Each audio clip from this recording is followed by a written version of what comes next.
평안하셨습니까? 정말 감사합니다. 평안하셨습니까? 정말 감사합니다. 이렇게 예배 나올 수 있도록, 함께 예배 드릴 수 있도록 또 평안히 또 안전히 건강하게 잘 지낼 수 있었던 것을 또 서로에게 또 하나님 앞에 감사하게 됩니다.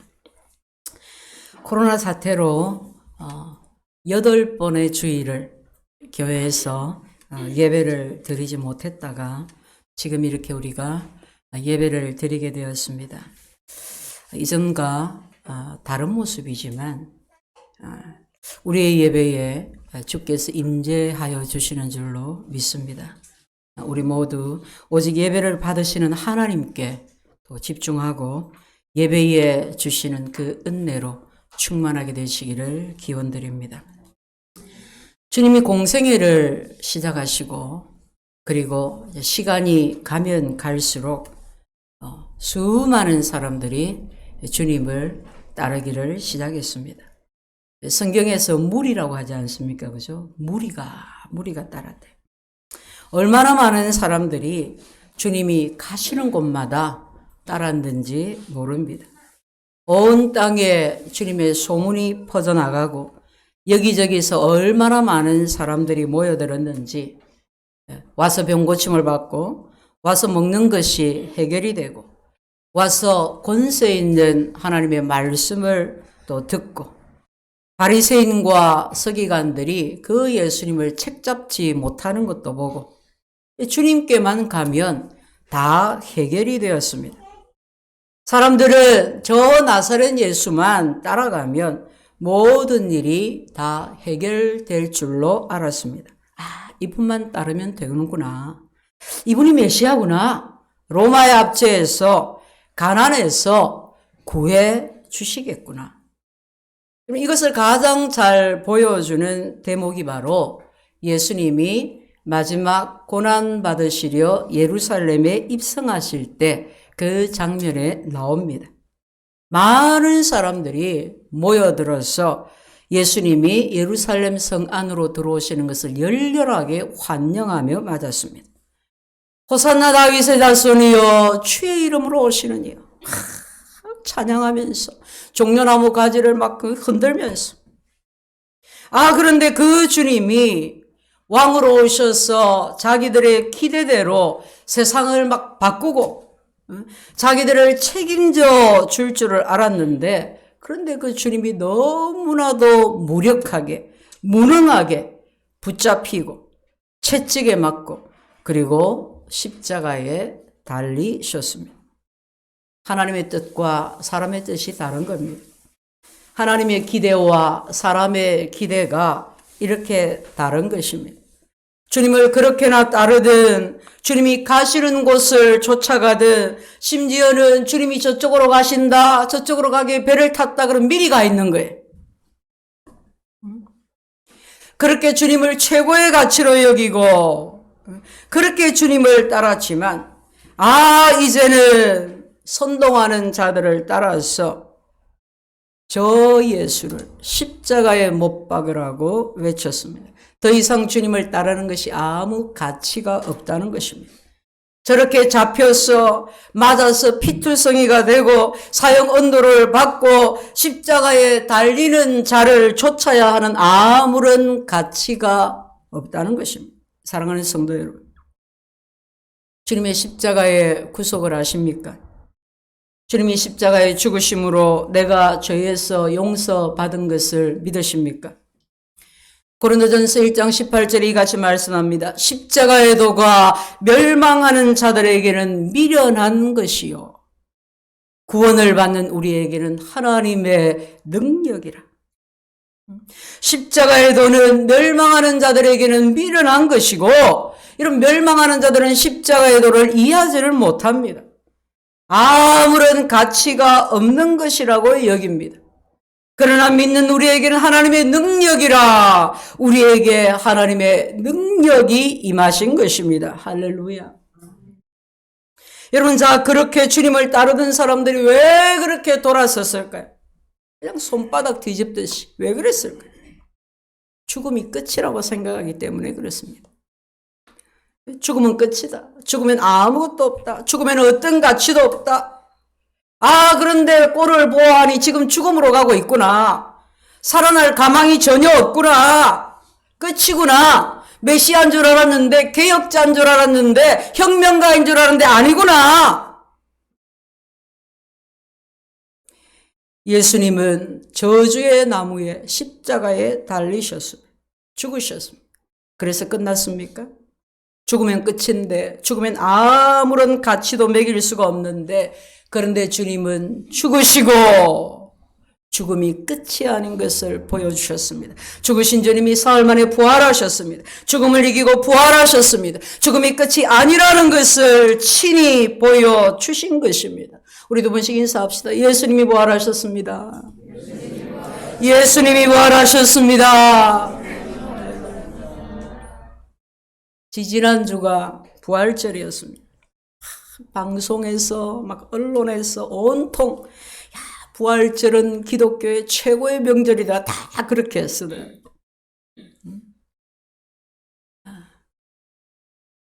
부활절이 되면 방송에서 부활절 기사가 나가긴 합니다. 그러나 지금처럼 그렇게 많지는 않습니다. 코로나 때문에 부활을 모르는 사람들이, 부활을 믿지 않는 사람들이 그렇게나 부활을 말합니다. 그리고 그것 때문에 두려워합니다. 부활은 생명인데 모든 두려움이 끝나고 평안입니다.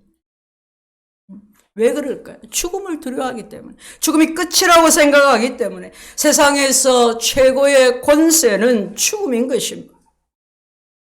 우리가 그동안 다시 모여 예배하기를 얼마나 기다렸습니까? 평소에는 혹시 지각하시는 분들이 1시간 먼저 일찍 와갖고 그냥 그렇다는 겁니다. 누구를 꼭 집은 게 아니고.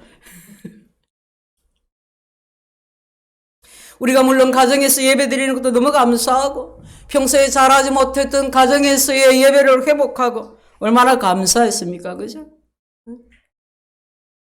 저도 오랜만에 설교를 또 준비하고, 또 어제 몇 분들이 같이 또 예배를 준비하고 이러면서 너무 설레고 좋았습니다. 그래서 여러분 혼자 살면 혼잣말을 많이 합니다. 하나님 내일 예배 드려요 이러면서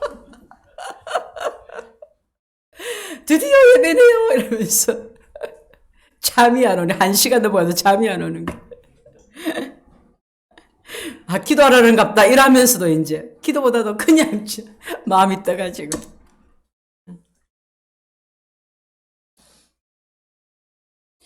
여러분들도 또 교회를 오실 채비를 하면서 또 그러신 줄로 또 압니다.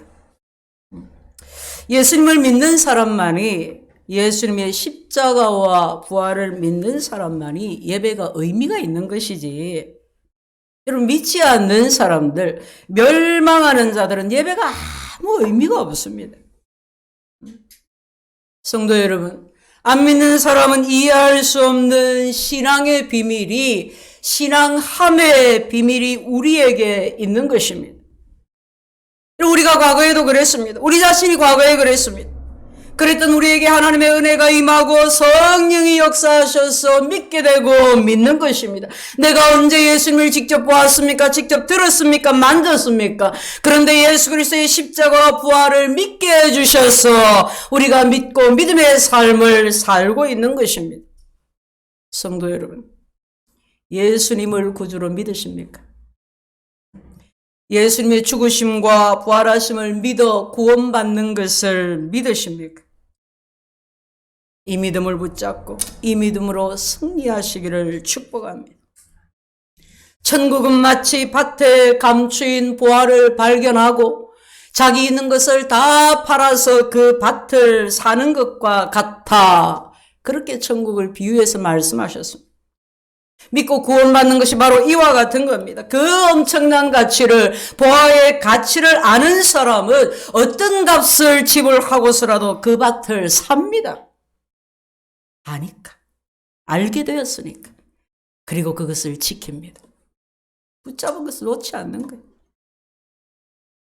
이렇게 교회로 모여 예배드리고 매해 기념하는 절기가 종교적인 의식이 아니라 신앙이고 신앙함이라면 우리는 무엇보다도 감사하는 자가 되어야 합니다. 사도 바울은 자신을 가리켜서 만삭되지 못하여 난 자 같아. 칠삭동이 팔삭동이 같이. 그치? 모질한다 이 말이에요. 모질한다.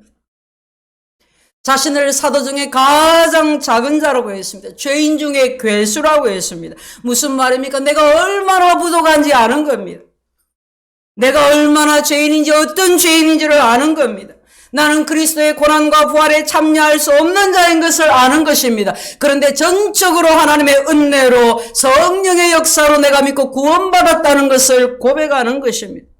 바울은 평생에 그 사실을 잊지 않았습니다. 자신이 죄인인 것을, 자신이 하나님의 은혜로 예수 그리스도의 십자가로 구원받은 것을, 자신은 아무 공로 없는 자라는 것을 평생에 잊지 않았습니다. 우리가 구원받은 것은 내가 잘나서가 아닙니다. 내가 힘이 있어서, 내가 지혜가 있어서, 내가 착해서, 내가 그래도 좀 이타적인 삶을 살면서 인류에 좀 뭔가를 공헌했기 때문에, 내가 많은 업적이 있기 때문에, 그래서가 아닙니다. 죄인이기 때문입니다. 죄인임을 알고 내 죄를 담당해 주신 예수님을 주와 구주로 믿음으로 구원받는 것입니다. 여러분 보십시오. 아직도 집안에 안 믿는 사람 많지 않습니까? 대한민국에 안 믿는 사람 많지 않습니까? 이 지구상에 70억이 넘는 사람들 가운데 안 믿는 사람이 얼마나 많습니까?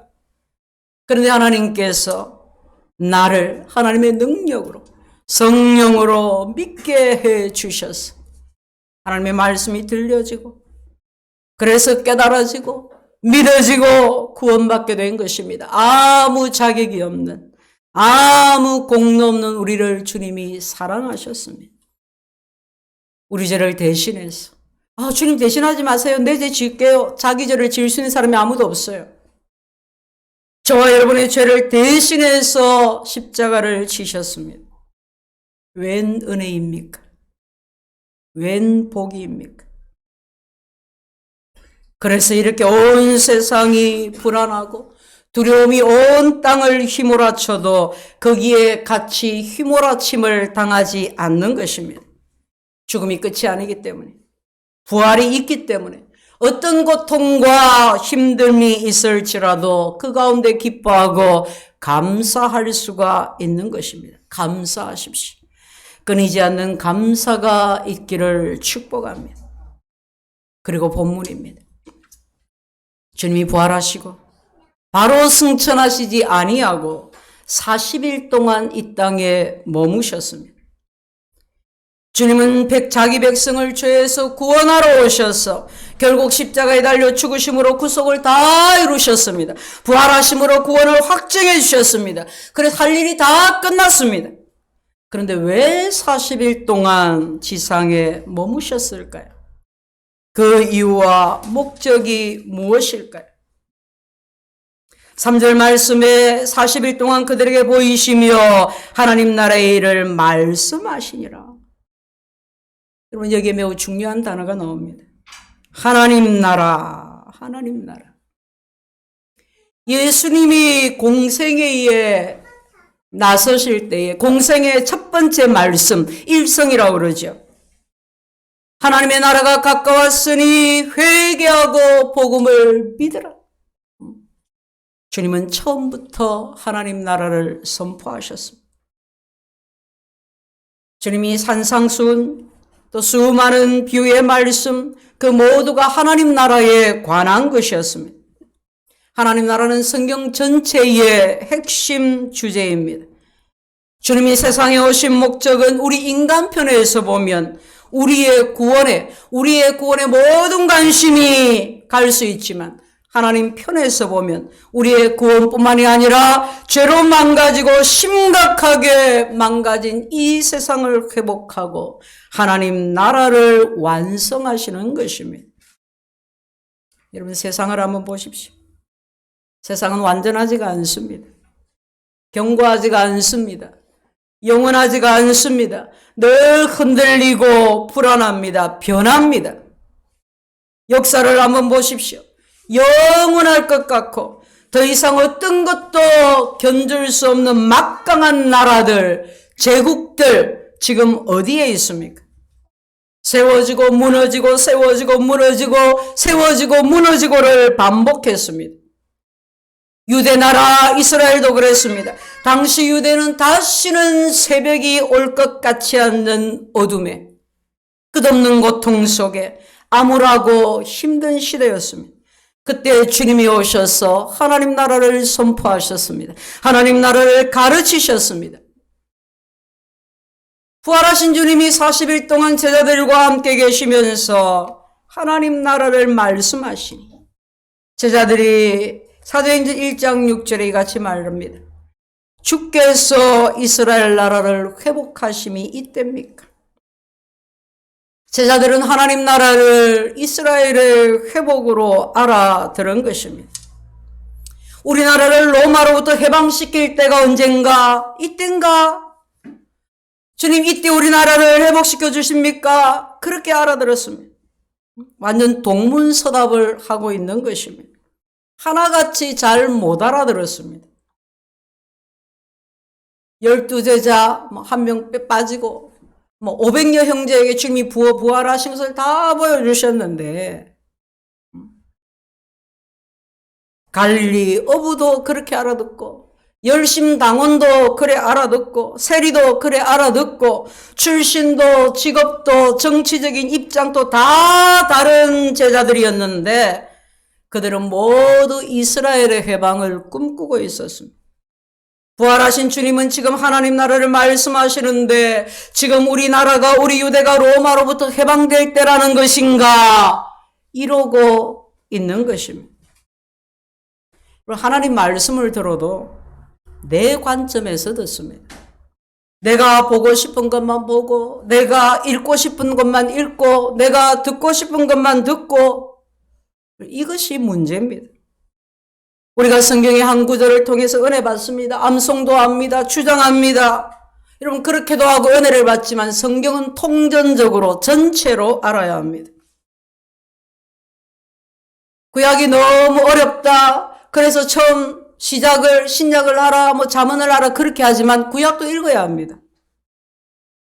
하도 창세기부터 뒤에 진도가 안 나가니까 교회에서 레위기를 같이 읽었잖아요. 그냥 잠을 자더라도 앉아만 있으라고. 얼마나 중요한 내용이 들어있는데. 여러분, 이 코로나와 함께 신천지가 부각이 되어 있지 않습니까? 그죠? 신천지가 이단이다. 근데 이단이 왜 이단이냐? 성경 여기저기를 막 뽑아가지고.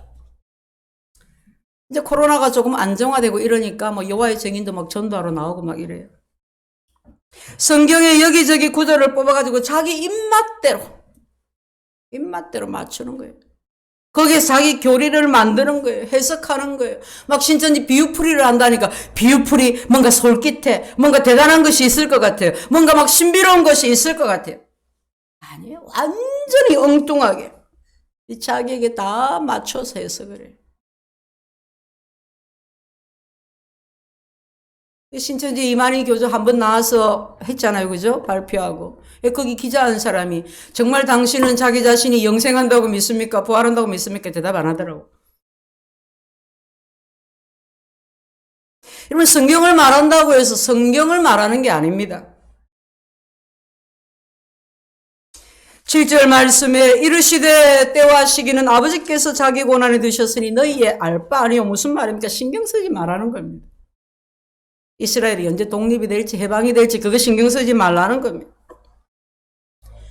베드로 사도가 성령이 충만해서 말씀을 전했습니다. 그랬더니 하루에 3,000명이 하나님께 돌아와 회개했습니다. 얼마나 놀라운 일입니까?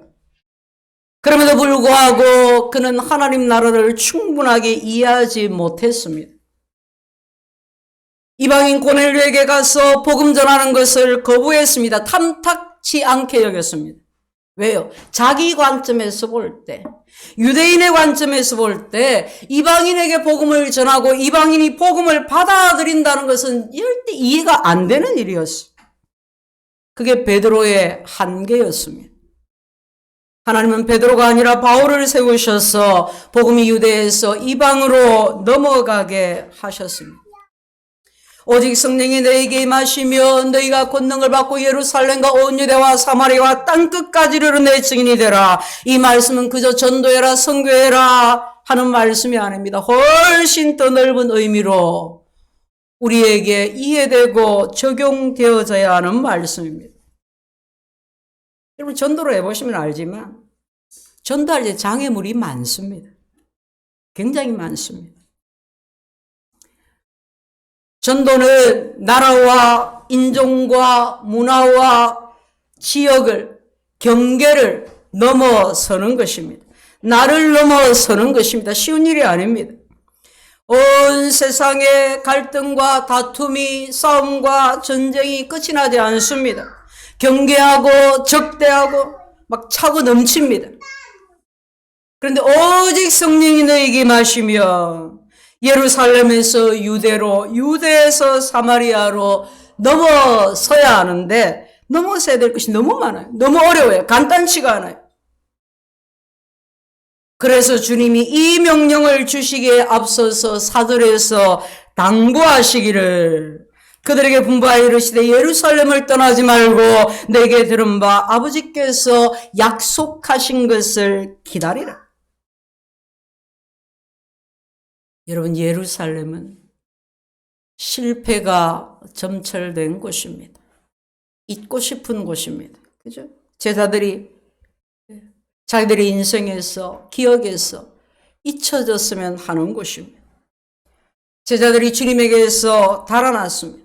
십자가와 반대되는 길을 걸었습니다. 주님의 십자가를 부인했습니다. 십자가를 지신 주님이 이해되지 않았습니다. 받아들이지를 못했습니다. 왜 우리 주님이 그렇게 무력하셔야 했는지, 왜 그렇게 십자가의 죽음을 받으셨는지, 죽은 자를 살리고 병든 자를 고치고 귀신을 꾸짖어 내어 쫓고 바리새인 서기관들을 호되게 책망하시더니 그 능력은 다 어쩌고 왜 그 능력을 행사하지 않으시고 왜 이 억압받는 유대를 구원하지 않으시고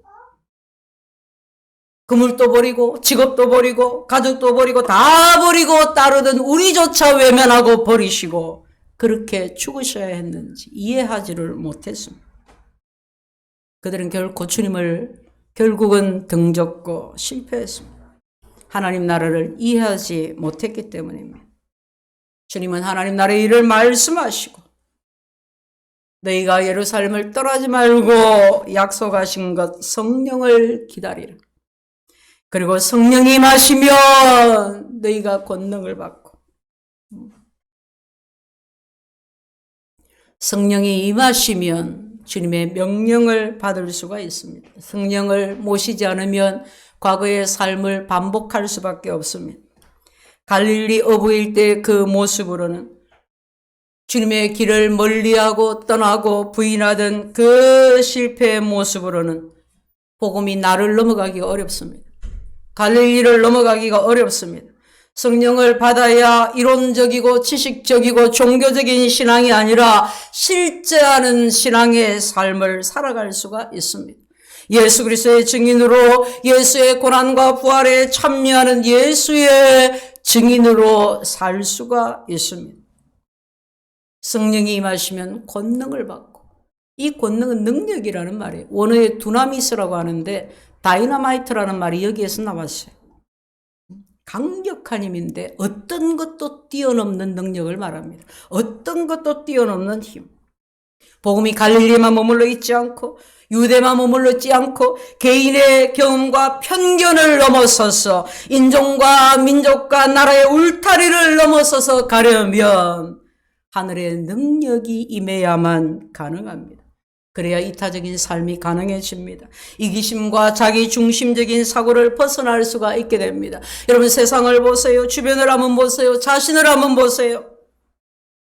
매일 우리 안에서 우리의 삶에서 갈등이 일어나고 다툼이 일어납니다. 전쟁이 일어납니다. 끝이 안 납니다. 나만 보이고 다른 사람 안 보입니다. 주의가 안 보입니다. 관계들이 깨어져 나가고 극단적인 이기주의가 팽배합니다. 나만 알고 내 가족만 알고 내 나라만 알고 내 것만 소중하고. 그러면 지금 유럽을 한번 보세요. 미국을 한번 보세요. 소위 선진국들, 막강한 영향력을 행사하는 힘 있는 나라들, 그 잘 사는 나라들을 한번 보세요. 여러분, 유럽은 원래 국경이 없습니다. 국경이 있어도 그냥 통과합니다. 한번 보고. 어디든지 갈 수 있어요, 차로. 지금 다 봉쇄되어 있어요. 어려움이 닥치니까 이기심이 드러납니다.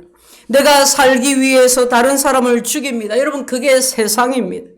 그게 세상의 속성입니다. 죄의 속성입니다. 우리의 본성입니다. 그런데 우리가 어떻게 이것을 넘어설 수가 있겠습니까? 나도 내가 중요하고 내가 먼저인데.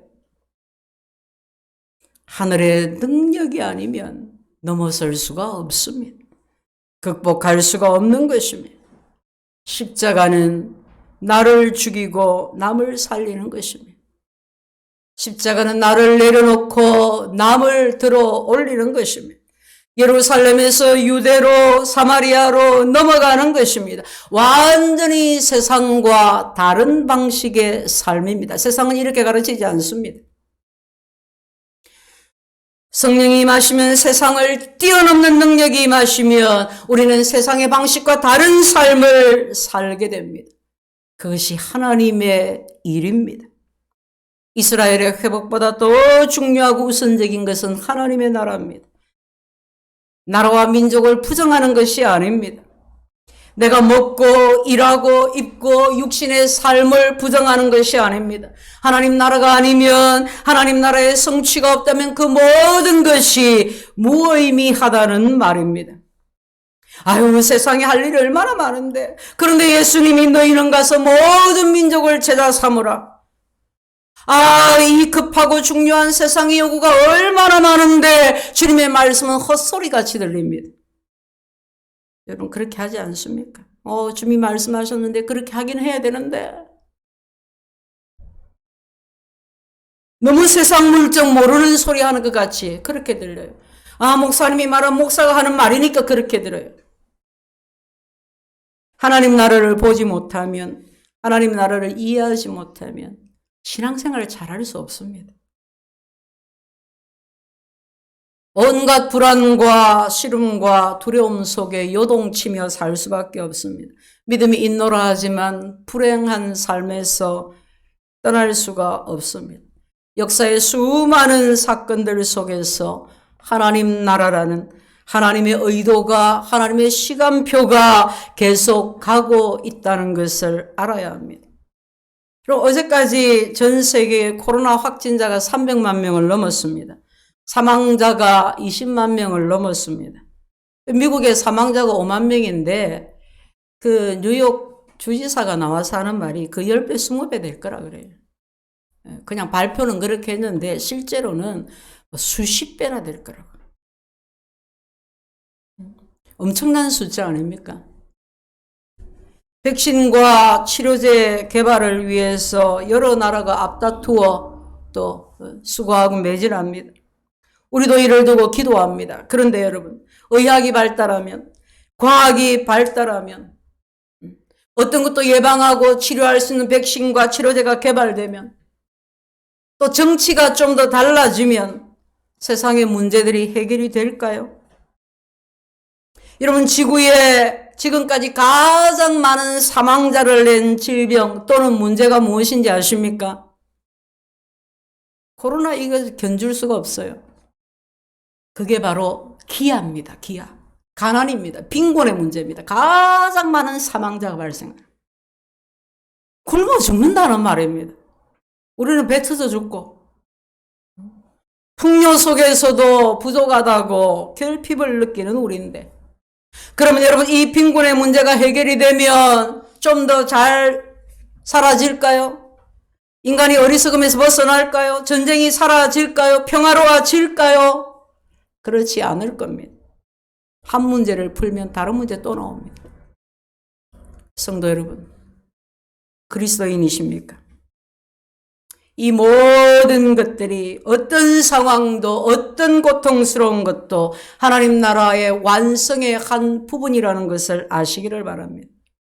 불행이라고 여기는 그것이 하나님의 선하심을 이루어가는 데 필요한 한 부분이고, 그렇다면 그것이 곧 선이라는 것을 아시기를 바랍니다. 하나님을 사랑하는 자, 곧 그때로 부르심을 입은 자들에게는 모든 것이 합력하여 선을 이루느니라.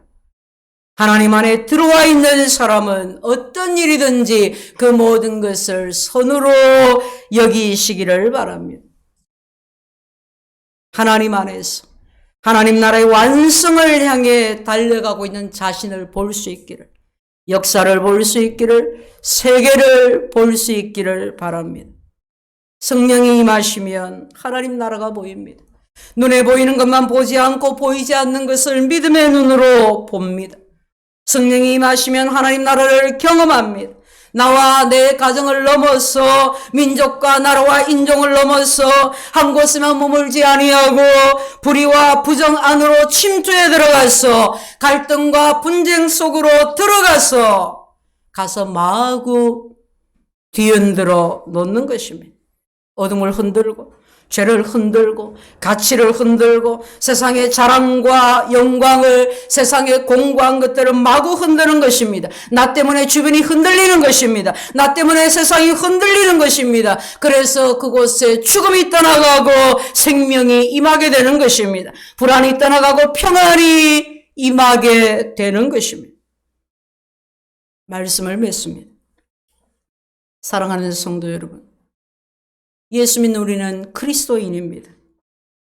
우리는 예수의 피로 구원받은 한 몸 교회입니다. 그러므로 날마다 매 순간 감사합시다. 주의 십자가와 부활을 바라보며 기뻐하고 감사하는 삶을 살아갑시다. 또한 성령 받기를 사모하십시오. 성령의 충만함을 날마다 구하십시오. 기도하며 말씀에 순종하십시오. 우리는 우리의 경계를 넘어서야 합니다. 주의 증인이 되어서 복음 전할 수 있는 자가 되어야 합니다. 우리가 믿음으로 살아갈 때 하나님 나라가 우리에게서, 우리의 삶을 통해서 보여지게 될 것입니다. 하나님 나라를 나를 통해 나타나는 것, 보여지게 하는 것, 그것이 바로 우리의 사명입니다.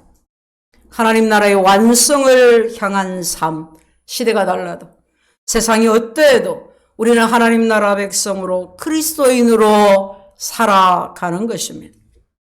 주의 말씀이, 주의 성령이 능력으로 우리와 함께 계실 것입니다. 아멘. 기도합니다. 하나님 우리 아버지 감사합니다. 우리를 어떤